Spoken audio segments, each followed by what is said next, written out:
If anybody wants any of those, just grab one and pass them around, pass them back.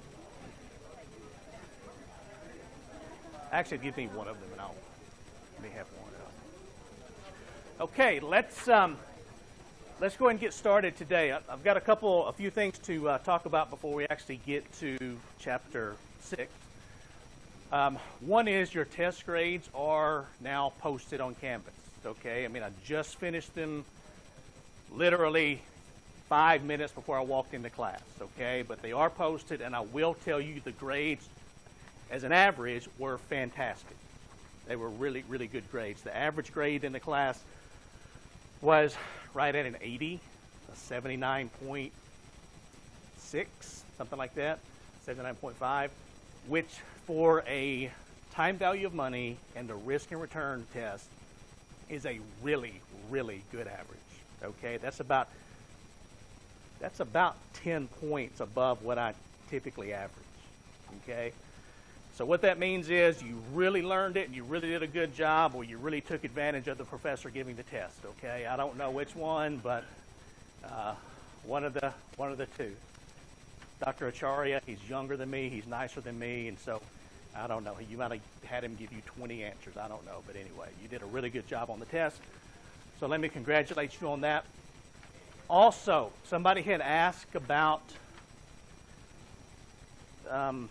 extra points. So let me talk about this first, then I'll tell you about kind of how we're going to progress from here on out for the semester. As you know, I've been sending out lots of emails about this because I'm trying to get a lot of people there. Okay, this week is our Money Smart week, and so every afternoon at 4 o'clock, we're having some type of program. Today's program is going to be in the Curris Center ballroom, and it is the Game of Life Reality Edition. So basically, it's just teaching you about, what can happen in life, how to spend money, what happens if you spend too much money. I mean, just it's actually pretty fun. It's kind of an interactive type thing. If you attend any of these and you need the bonus point opportunities, you can, you'll get your bonus points. Okay, just let me know. We had our first one yesterday. We gave away what did we give away yesterday? Okay, an Arctic Trail cooler.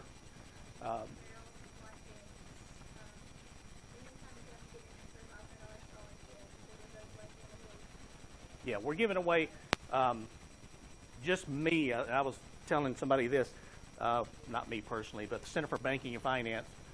I'm spending probably close to $600 on giveaways just for these 4 days. So we've got some really good giveaways. I think some wireless Beats headphones, maybe a Fitbit. Do we have a Fitbit? I just received these in the mail today, compliments of Paducah Bank. If you're a St. Louis Cardinals fan, tomorrow, one of the giveaways, we give away several things per day, are 2 tickets on April 17th, the Cardinals versus the Pirates. These are $159 face value tickets. So this is $318 worth of baseball tickets that we're giving away. And if you win them and you don't like baseball, or you can't be there at 6:05 on April the 17th, I'm sure you can find somebody to buy these at a discounted price. So it's just basically like cash, okay? And if you need if you need help selling them, let me know, okay? And I can help you probably find a buyer for them, okay? So anyway, giving those away. And you may be sitting there thinking, wow, it sounds like he's trying to buy our attendance at these seminars. And you're exactly right, okay? I am. I mean, I learned a long time ago that when it comes to college students, food, free stuff, or some type of extra credit opportunity always helps. We've got 2 out of 3, okay? So that's not too bad. So 2 out of 3 for this. And then there will be one also on Thursday. So we've got events this afternoon. Tomorrow's event and Thursday's is going to be in Mason Hall Auditorium, which is just that direction.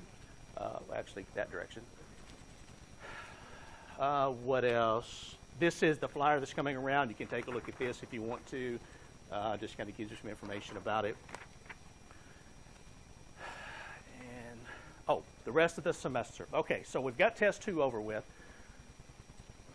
We have one test left, which is your final exam. So it's going to be given during the regular final exam time period. I think it's Tuesday of final exam week at 1:30, maybe. Okay, you want to check that. We'll talk about that later. But, so what's going to happen is on that day, we're going to cover from here on out bits and pieces of chapters until we run out of time. Okay, so for some chapters we may cover 6 pages, other chapters we may cover 20 pages, okay? And I will let you know, what to read, what to study, that type of thing. Is it going to be what? It will be specific chapters, yes. And so we will go over it. Typically, I've got them labeled, but if we don't have time to get through them, I'll just change it up, okay? Also, on that day, you're going to have actually 2 tests. You're going to have your regular final exam, which is 50 questions, and then you're going to have what's called a bonus test. The bonus test covers part of an additional chapter. We will cover that information in class. It is 15, not 50, but 15 questions. They count 1 point each. You cannot hurt yourself taking the bonus test. And any of those questions that you get correct count 1 point added to your final exam grade. So you can score an additional 15 points on your final exam test. Okay, now let me make this clear. Not your final average.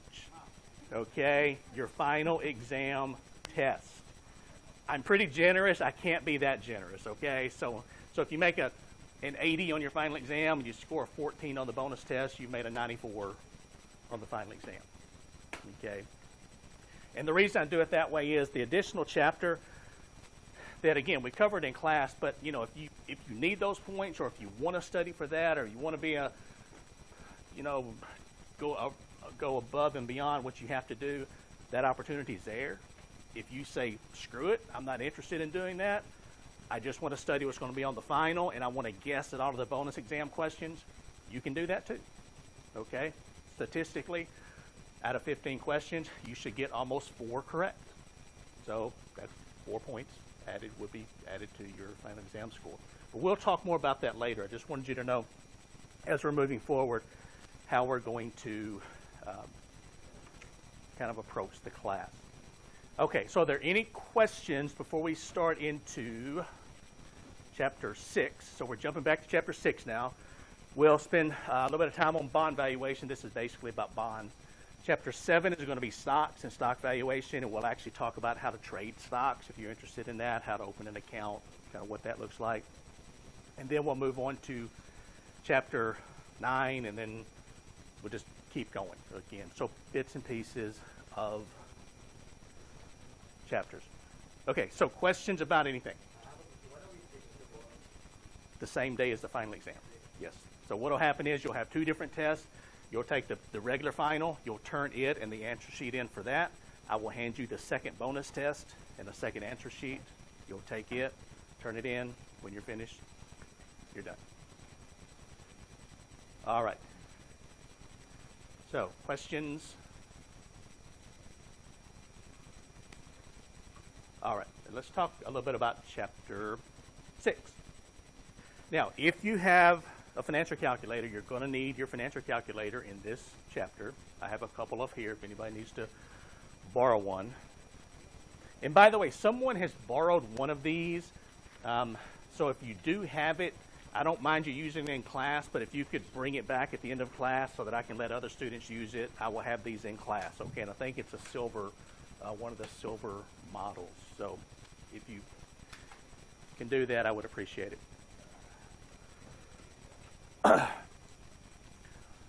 All right.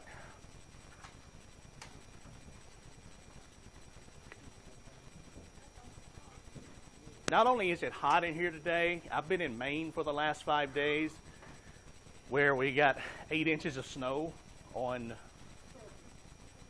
Saturday. And so then coming back to this, it's especially hot, okay? But, I didn't get to see any snow in western Kentucky this year. I had to go find some somewhere, so That's where I was in Maine, watching snow and eating lobster. So sorry I couldn't take all of you with me. I mean, I really am. That would have been fun. All right, interest rates and bond valuation. We're this chapter, we're kind of taking a step back. We've talked about time value of money, which is going to be really important here. We've also talked about risk and return, which is also going to play into what we're covering in this chapter. But now we're going to look at a couple of different types of investments. In Chapter 6, we're going to look at bonds. In Chapter 7, we're going to look at stock. But in addition to these being investments, these are also ways that corporations raise money, raise capital. So if a corporation, for example, wants to build a $200 million factory outside of Murray, Kentucky, they have several ways that they can raise the money. One is they could simply go to a bank, which we talked about back in Chapter 2, and they could take out a loan for $200 million. They could use retained earnings. If they've saved some money up, they could use retained earnings, and they could finance the factory that way. They could also issue bonds, which we're going to talk about today. Bonds are a form of debt, so it's just borrowed money. Or they could issue stock, preferred stock or common stock, which we'll talk about in Chapter 7. Now, one thing that is really important when it comes to bonds are interest rates. And it says interest rate is usually applied to debt instruments such as bank loans or bonds, and it's the compensation paid to use someone else's money. So that's what interest is, okay? It's just paying somebody to use their money. And you see a lot about interest rates on the news. It's always talking about rates increasing or decreasing, and they talk about mortgage rates, they talk about bond interest rates.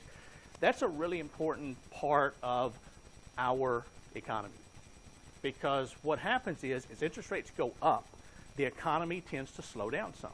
As interest rates go down, the economy tends to speed up.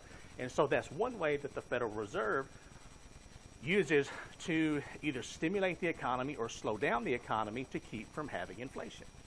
And so there's just a lot of attention paid to interest rates. But as we, let me jump past that. As we talk about bonds, interest rates play an important role because, again, bonds are a way that companies or government agencies can borrow money. And so the interest rate that they have to pay is really important as to how much they can borrow. Now, this is a two-part definition of a bond. Okay, so you need to I'll leave this up here just to make sure you can get it written down. A bond is a long-term debt instrument used by businesses and governments to raise money. A long-term debt instrument used by businesses and governments to raise money. Most pay interest semi-annually, so twice per year, have a maturity of between 10 and 30 years, and have a coupon, have a face value or a par value of $1,000 that must be repaid at maturity. So a bond is simply a long-term loan. That's all it is. And a lot of times when we get to bonds and students see this and they're kind of trying to figure out, okay, how does a bond work? I mean, it's actually really simple, okay? So don't make it any more difficult than it needs to be. Let me give you an example of this. Let's say that we've got a corporation. I'll be original here, Lacewell Incorporated. And I'll use the same example that I used earlier. I need to raise $200 million to build a new factory. So I'm going to expand my operation, which is good because it means I'm going to hire people. Those people are going to earn wages. They're going to pay income tax. And so that's just a good thing all around. But I have several options for raising the money. And let's say that I decide I want to issue $200 million worth of Lacewell Incorporated corporate bonds. Well, what I would do is I would go through all the paperwork and have the bonds ready to go. And I need to probably use an investment bank to help me sell the bond. So an investment bank is going to contact people, and let's say they contact all of you. You're the buyers of my bonds. So you're going to buy these bonds in $1,000 increments, $1,000 per bond, and you're all going to buy the $200 million worth of bonds. split amongst you. Well, what that means is when you buy a bond, you're simply loaning me your $1,000 per bond for, and let's say these are 20-year bonds, okay? I'll just split the middle and say they're maturing 20 years. So you're loaning me $1,000 for 20 years. Now, since I'm using your money, I'm borrowing your money, I'm going to pay you interest, it says here, every 6 months. So just like when you borrow money from the bank and you have to pay them interest, it's the same thing. It's just now I'm borrowing your money and I'm going to pay you interest for using your money, and I'm going to pay it every 6 months or every year, depending on how it's set up, for 20 years. And then when the 20 years is up, I'm going to give you your last interest payment plus the original $1,000 that I borrowed from you. That's called the principal or the par value. So think of a bond as simply a loan in reverse. That's all it is. And as we go through here, you can see some of the different types of bonds. You've got treasury bonds. These are issued by the United States federal government. You see a lot of news about this because we issue a lot more in terms of bonds than we bring in tax revenue. That's why we have such a large deficit. We have corporate bonds. Corporate bonds are issued by corporations, as the name implies. We have state and local bonds. These are called municipal bonds or munis. So if the city of Murray needs to raise money for something, they can issue municipal bonds. If a high school needs to build a new building, they can issue municipal bonds. And the great thing about municipal bonds is that typically they're free from federal, state, and local taxes, which means you don't pay income tax on the interest that you receive from those municipal bonds. And that makes them very attractive to a lot of investors.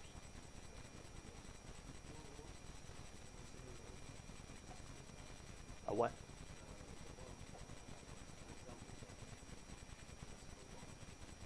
What example? A toll road. A toll road would be if the state of Kentucky, for example, wanted to build a new highway, then one way that they could build it would be through issuing municipal bonds. And then if it's a toll road, the tolls that are collected would go to pay the interest and the principal on that bond issue. So that's exactly right. Yeah, that's a really good example of the municipal bond. And then we have kind of a catch-all category, which is simply foreign bonds. So these are bonds issued by foreign governments and or foreign corporations. Now, some of the key features of bonds.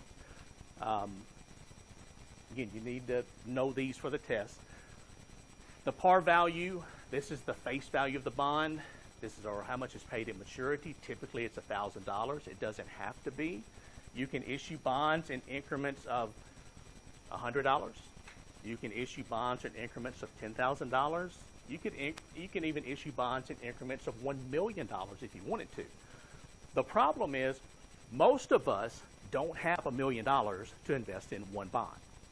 But a lot of us do have $1,000 that we could purchase one bond, or maybe $2,000 to purchase two bonds, or whatever the situation may be. The coupon interest rate. This is the interest rate that the bond is paying, because we said the bond is going to pay the buyer interest because the bond issuer is using their money. So when you hear the coupon rate, that's simply referring to the interest rate. And to come up with the dollar amount, we're just going to multiply the par value by the interest rate to get the number of dollars per year that the bond is paying. And that's going to be important a little bit later when we're using our financial calculator. There are bonds called zero coupon bonds. Another name for these are deep discount bonds. And as the name implies, when it says zero coupon, these are bonds that don't make coupon payments. What you do is, as an investor, you would purchase these bonds at a deep discount from their par value. They don't make any interest payments during the life of the bond, but when the bond matures, they pay you the $1,000. So let's say you buy the bond for $400, you hold it for 10 years, and when it matures 10 years later, you receive $1,000. The difference between the $1,000 and the $400, the $600, is the interest income that you earned on this zero coupon bond. So it's just a different way of financing something using a bond. A couple of other things here. Maturity, this is the years until the bond matures. In class, when we go through some examples, we're going to go through some examples of bonds that may mature in 3 years. Okay? The important thing is how many years are left until maturity. It doesn't matter when the bond was issued. If it's got 3 years left, that could have been a 30-year bond issued 27 years ago. It could have been a 10-year bond issued 7 years ago. All we're interested in is how many years are left until maturity. Okay? So if you see a 3-year bond or a 4-year bond, don't think, well, he said bonds have to be between 10 and 30 years of maturity. Well, they do, but you can buy all kinds of bonds. You can go on the bond market today and buy a bond that matures 6 months from now. Okay? We don't know when it was issued. We don't really care. We just want to know when is it going to pay off. The issue date, when the bond was issued, and then default risk is the risk that the issuer, so the person selling the bonds, will not make the interest and or principal payments.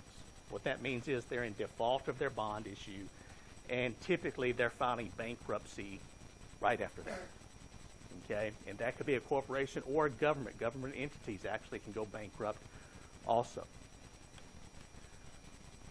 All right, just some provisions that are in bonds, because whenever you issue a bond, and corporations, government entity, whatever, you can write this bond up however you want. You can make it as simple or as complicated as you want to.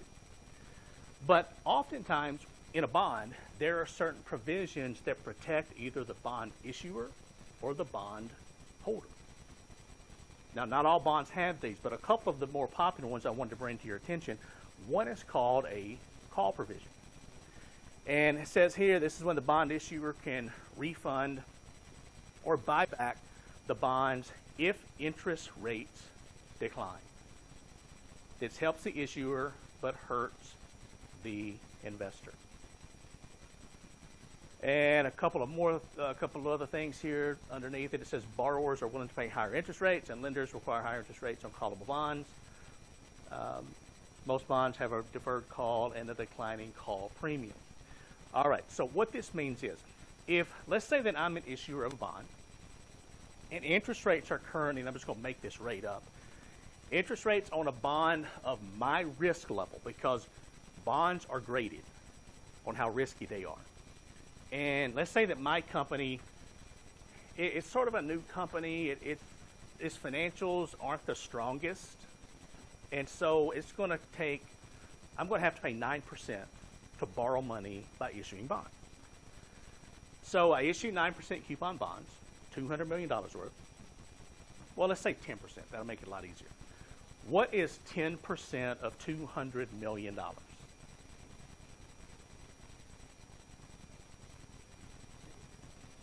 Please don't reach for your calculators, okay? We're going to do this in our heads. 10% of $200 million is $20 million. So I've got to pay $20 million per year in interest just to use your money. That's a lot, okay? So let's say that interest rates go down. And they go down to 5%. So brand new bonds of the same risk level as my bond issue are now paying only 5% interest, while I'm paying 10%. Well, if I'm a smart business person, what I want to do, if possible, is I want to refinance my bond issue. I don't want to keep paying you 10%. You look like nice people, but if I can save millions of dollars per year in interest, I want to do that. So what I could do, if I have callable bonds, is I can call the bond issue after a certain amount of time. It could be 2 years, 5 years, whatever I put in my bond agreement. What that means is you have to sell me back your 10% bond. Now, do you want to sell me back your 10% bond? No. Because when I give you your money back for that bond, what's the current market rate of interest for similar bonds? What I say it went down to? 5%. So you'll have to reinvest that money at a much lower interest rate. So you're not happy about it. The problem is, as I mentioned earlier, you don't have a choice. Now, what I would probably do is I would have a call premium on the bond, and it may be something like $50. So when I buy the bond back from you, instead of paying you $1,000, I may pay you $1,050 as a token compensation for taking away this fantastic investment, and you have to replace it with something at a much lower interest rate. But what that means is if I'm paying only 5% interest, I'm going to pay $10 million per year in interest. So I am saving $10 million per year, which is a sizable amount, just because I have called this bond. It's the same thing as if you refinance your mortgage. If you've got a home mortgage at a high interest rate, rates go down, you'll go to the bank, you'll say, hey, I want to refinance this at a lower rate. It's the same process. That's what we're doing. And so this is the call premium, deferred call. And then there's also something called redeemable at par.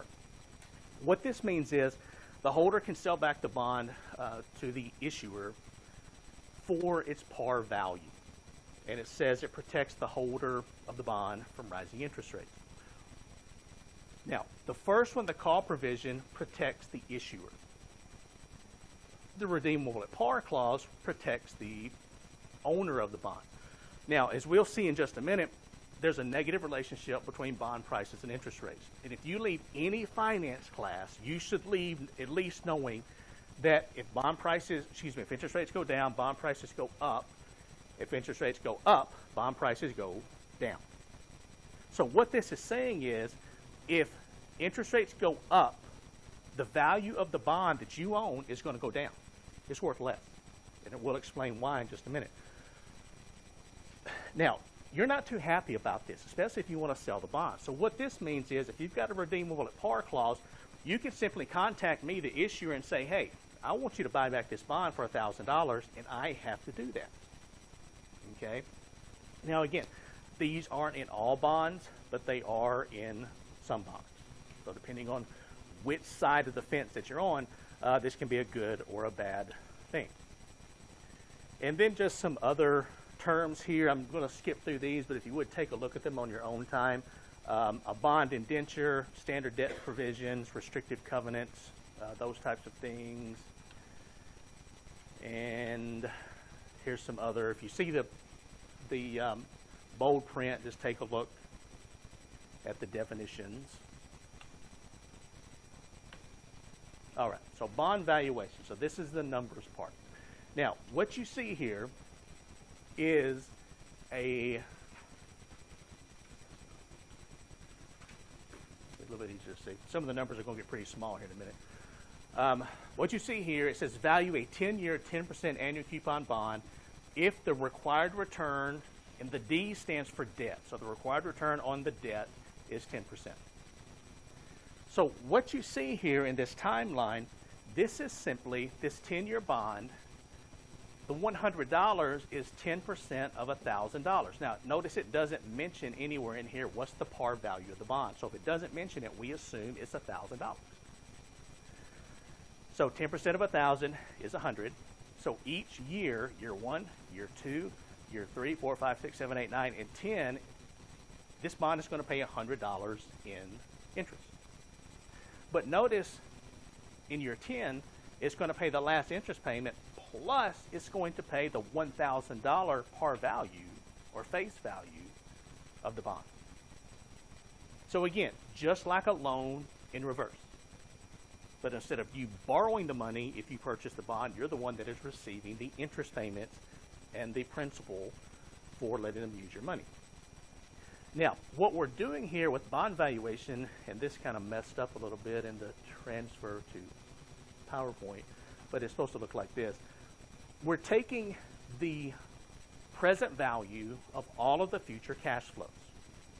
And the bond should be worth the present value of the future cash flows created by the bond. So the future cash flows are going to be the interest payments. So the $100 divided by 1 plus 0.1 raised to the first power. This is the present value of $100, which is going to be $90.91. We would take the present value of the second interest payment, the third, the fourth, the fifth, and then this is the 10th interest payment, 100 divided by 1 plus 0.1 raised to the 10th power plus the par value, we're taking the present value of that also. So all we have here is a series. In this case, we would have 11 total present value calculations. So you've seen this before. This is nothing new to you. This is exactly what we did in Chapter 5. And you can see, if we add up all the present values, this bond should sell for $1,000 exactly. Now, you can value a bond this way. There's nothing wrong with it. The problem is, if you have a longer-term bond, for example, let's say you've got a 30-year bond, you would have 31 calculations because you'd have 30 interest payments plus the par value. So 31 present value calculations. If it was a 30-year bond that pays interest semi-annually, you would have 61 present value calculations. So you can see this could be time-consuming if you're trying to do this one present value calculation at a time. Fortunately, with your financial calculator, instead of spending 15 minutes working this problem, you can spend 15 seconds or less working this problem. Because again, we've already done this. We know how to calculate this. Now, in using your financial calculator, what's going to happen is you're going to enter, now up to this point, you've entered 3 variables and solved for the 4th. With bonds, you enter 4 variables and solve for the 5th. So the entire time value of money row of keys, you're going to use every one of those. There's 5 keys. You're going to be computing, if you're looking for the price, you're going to be computing the present value of the future cash flows. And these are your inputs, the basic inputs for computing price. Future value, which is the par value, in the number of years or the number of interest payments to maturity. The payment is the coupon rate times the par value. This is going to be a dollar amount that you enter. And then the I/Y, that's going to be, it goes by several names, the required return, the rate that newly issued bonds are paying, or the yield to maturity. So if you see any of those names, you'll know that's the I/Y.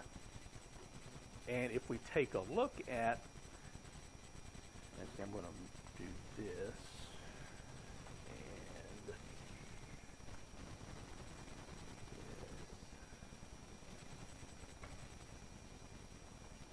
so if we look at our financial calculator,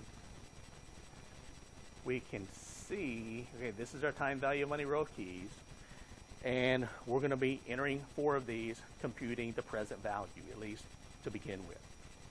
Now, one thing you want to make sure is you want to check your payments per year. You want to make sure you're set on 1 payment per year. Okay, so I am. And then with bonds, it's crucially important to clear your calculator after every calculation.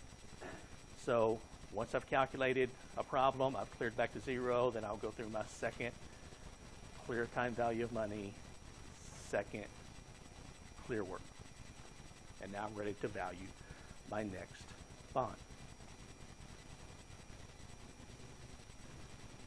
Okay, now this is the formula. This really looks messy. So what this is simply saying is you're calculating the present value of the interest payments, which is here, and you're calculating the present value of the par value, which is here. Okay, but you won't be using that. You'll be using your financial calculator. Now here is an example, so we can practice with this, calculating the price of a bond. What this says is Mills Company, a large defense contractor, has issued 10% coupon interest rate 10-year bonds with a $1,000 par value that pays interest annually. So essentially, value this bond. Now, in looking at this, what we're doing is we're doing this, okay? So this is the bond. These are the $100 interest payments that the bond's going to pay, and this is the $1,000 that it's going to pay when it matures. So we're simply taking all of these interest payments back the appropriate number of time periods. So the present value of the future interest payments, which is an annuity, because notice it's the same dollar amount spaced at equal time periods, there's more than one, is $614.46. And the present value of the lump sum of $1,000 is worth $385.54 today. And if we add these two together, it tells us this bond should be selling for $1,000 exactly. So if we log on to our Scottrade account, we want to buy this bond, it's going to show a price of $1,000. If we want to buy it, fine. If we don't, that's okay too. In using your financial calculator, these are going to be your inputs. Okay, so I will actually work this with you. It doesn't matter what order you enter these. As long as we have the 4, we can solve for the 5th, which in this case is going to be the present value. So I'm just going to start with the future value here. So I'm going to put in 1,000 is my future value. So the bond is going to be worth when it matures. 100 is going to be the payment. Remember, the bond pays a 10% coupon rate. 10% of $1,000 is $100 per year as a payment. So I'm going to put this in 100. Press the payment key. It says that the required return on this bond is 10%. So I'm just going to put in 10. Press the I/Y key. And it says that the bond matures in 10 years. So I'll put in 10 and press the N key. So now I have my 4 inputs. I want to solve for the 5th, which in this case is the present value or the current selling price of the bond. So I'll press my compute key and the present value. And what it tells me is this bond should be selling for $1,000 exactly. Now again, you can ignore the negative here, okay? Because since it's the price of the bond, the reason it's negative is if you wanted to buy this bond, that's money that's going to come out of your pocket that you're going to pay for the bond. So that to you, that's a negative cash flow. There will be times when it makes a difference with bonds whether you enter the cash flows as a positive or a negative. Okay, so that's going to be a little bit different than what we've done to this point. I think we did 1 or 2 examples in Chapter 5 of that. But right now, that's not an issue. All right, so did everybody come up with $1,000 for that? All right.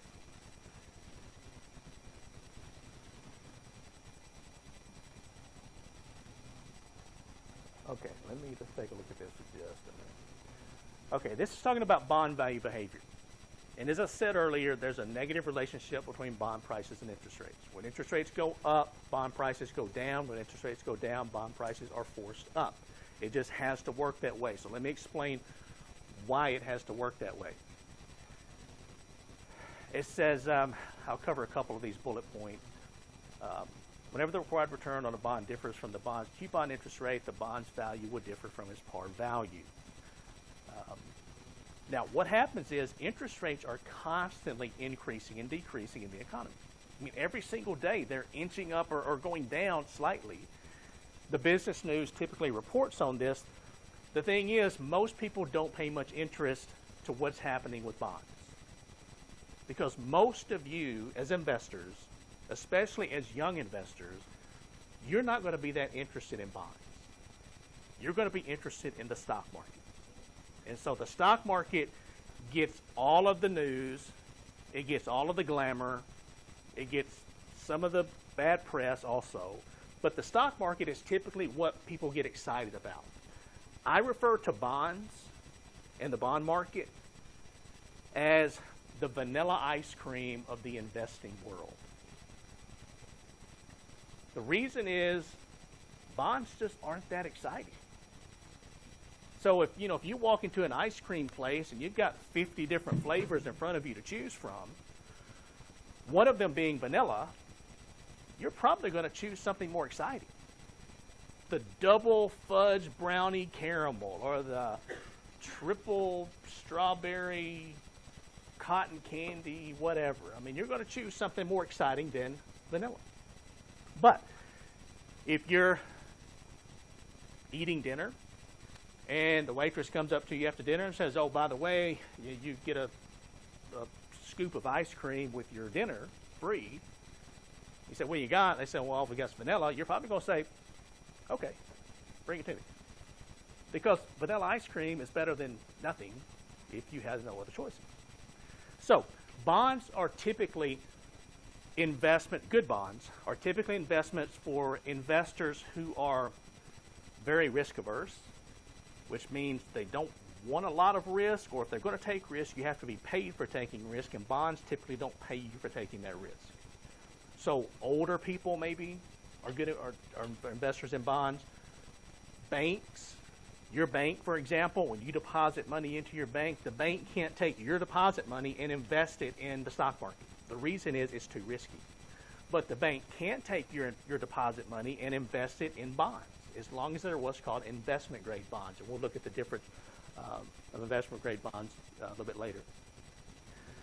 So what's happening is when these interest rates are changing up or down, then the value of the bond changes, and then the bottom bullet point here says there's a negative relationship between bond prices and interest rates.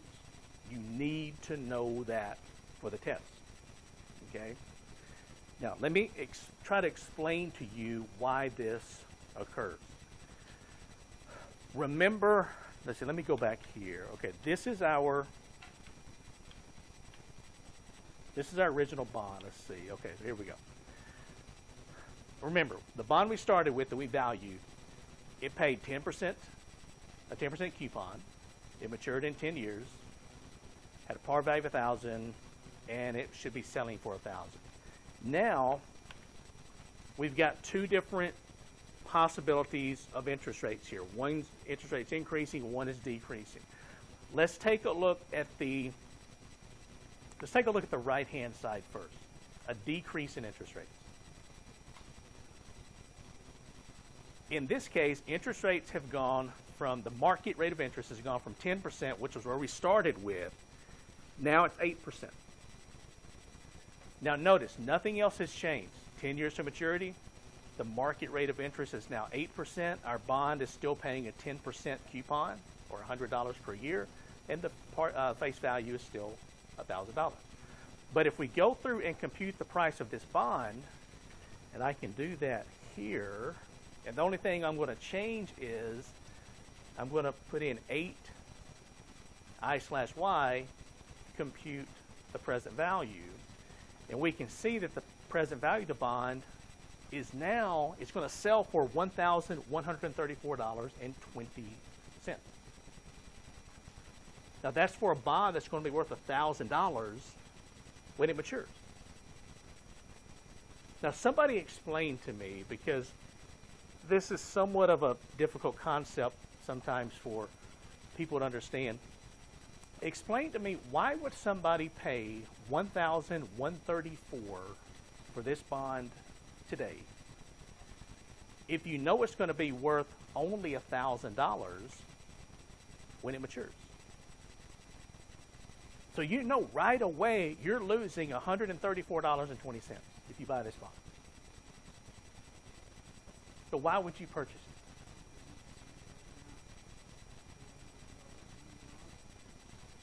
it? If the interest rate that's true. If the interest rate kept going down, the price of the bond would go up, okay? And that is true.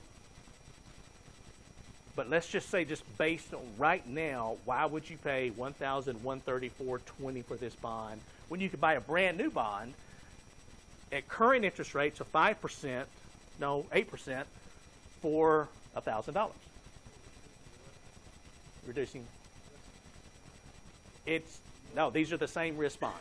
Okay, so all of these bonds that we're talking about, they're the exact same risk level, even if it's new. Now, take a look at something here. Your bond,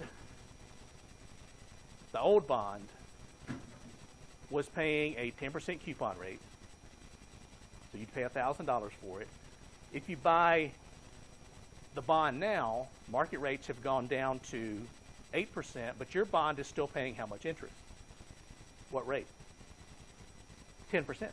And it's going to pay 10% for the next 10 years until it matures. But if you wanted to buy a brand new bond, what interest rate are you going to earn? 8%, a lower interest rate. So what this means is, since your bond pays a higher interest rate than the current market rate of interest, your bond is going to sell at what's called a premium. It's going to sell for more than $1,000 or more than its face value. And an investor would be indifferent between buying this bond for $1,134.20 or buying a brand new bond paying 8% interest for $1,000. Because what's going to happen is the entire yield of the bond, and the bond yield is made up of two things: the coupon yield, which is what the interest rate pays you, and the capital gain or capital loss yield, which is what the difference between what you buy the bond for and its face value. In this case, you know you're going to have a capital loss of $134. But because you're earning a higher rate of interest, your overall rate of return on this investment, if you pay $1134.20, is going to be 8% total, no more, no less, which is the current market rate of interest for a bond of this risk level. So what's happening here is the price of the bond is changing to make sure that you as an investor earn just what the market rate of interest is. No more, no less. Because if you could earn more or less, then that's what's called an arbitrage opportunity. And arbitrage is defined as simply riskless profits. You're making a profit, you're not taking any risk. And we established way back in chapter 1 that with risk and return, if you're going to make a profit, you have to take some risk. I mean, that's just how our system works. Now, the other situation would be if interest rates went up. So let's go back to the 10% bond. Interest rates have now gone to 12%. Everything else stays the same. If we compute the price of the bond, look what the bond is selling for. $887.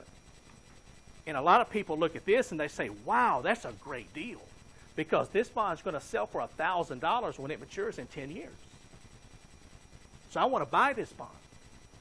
But what's the problem with that thinking? Why is this not such a good deal?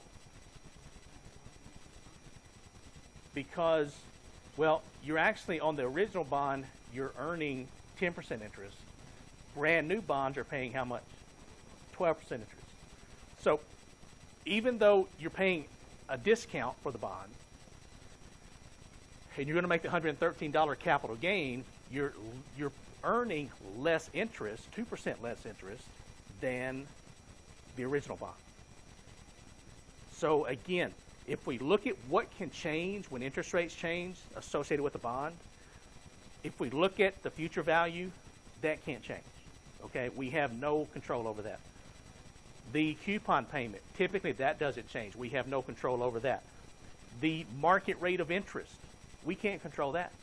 And the number of years to maturity, we can't control that. But the one thing that can change, up or down, to cause investors to earn just the market rate of interest, no more, no less, which means our bond markets are efficient, which is very important to our economy, is the price.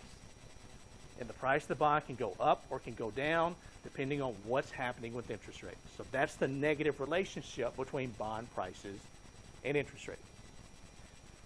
Okay, so here's the scary question.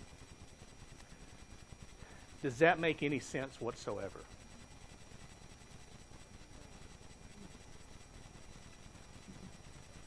Getting a little bit. Okay, well, that's about it. You're about where you should be. Okay. All right. Now, as we kind of go through this and look at some others, this will probably start making more sense to you. Okay. If you happen to take Finance 332, which is, by the way, let me put in a plug for this since you're going to be registering, we're going to have friends registering. I've told you this before, but let me remind you. This summer, first summer session, I'm going to be teaching one section of Finance 330 at night, one section of Finance 332 at night. Okay? These are going to be taught in the ITV classroom downstairs. So they're going to beam to our off-campus locations, Paducah, Hopkinsville, Madisonville, Henderson, and then here. So if you wanted to come to class for Finance 332, for example, you could. But we also videotape those. Okay, literally videotape them. They're digital file, and so I upload the videos to Canvas the next morning. And so if you don't want to come to class at all, you don't have to come to class, because all of the tests and quizzes are given on Canvas. All of the lectures are posted to Canvas. And so I have a lot of students who aren't even in the country take those classes, because you get it over with in 5 weeks. We only meet actually 9 times, because the 10th time would be the final exam time. That would be, I would give you some time on Canvas to do that, so you wouldn't have to come to class. So it's pretty quick. So if you know anybody who needs to take Finance 330, it's taught the same way, same format, and Finance 332. Have them take a look at the first summer session, and I think it worked out pretty well last summer. I tried that format for the first time last summer. The students really liked it. Some people just like to come to class and hear somebody talking, so that's fine. You can do that, okay? But if you're not like that, or you need an online class, it's kind of like an online class, but you don't have to pay for an online class. It's just billed as a regular course. So keep that in mind, or tell your friends or whatever, because I need to have a minimum number of students to take the class before it can actually be taught. I think it's 10, maybe. 332 is corporate finance, so it's sort of the second half of this class.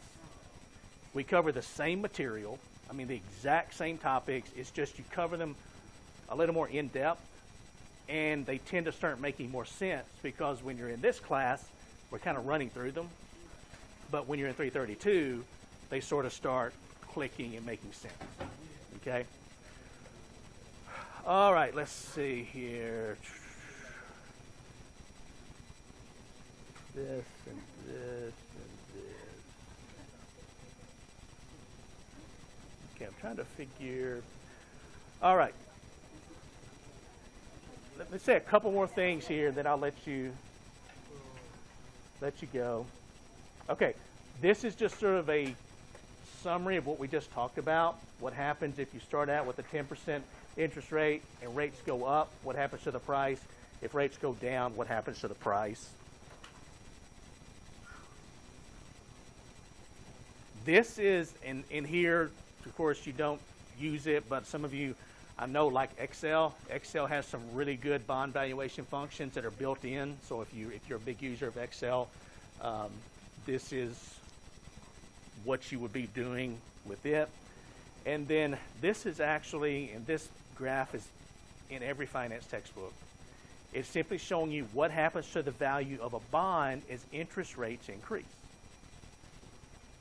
So as interest rates increase, you see the value of the bond, which is here, it goes down. So this is the negative relationship between bond prices and interest rates.